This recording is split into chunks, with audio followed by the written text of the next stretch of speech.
কেউ অস্বাভাবিক চাল মজুত করলে তার বিরুদ্ধে সরকার কঠোর ব্যবস্থা নেবে বলে জানিয়েছেন খাদ্য উপদেষ্টা আলী ইমাম মজুমদার।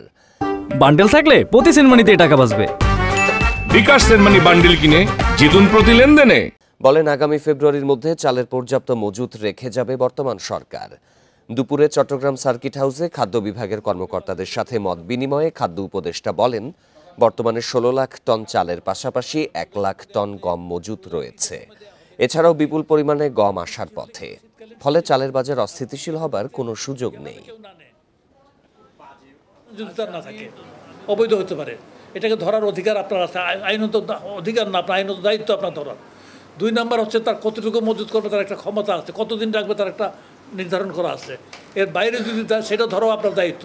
এখানে আমি কিন্তু সকলের উপস্থিতিতে আমি বলে গেলাম, এই জাতীয় কোনো খবর তরফ থেকে যদি সুনির্দিষ্ট খবর পান, সেই ক্ষেত্রে আপনাকে প্রশাসন সর্বাত্মক সহযোগিতা দেবে, সেটাকে ধরা হোক।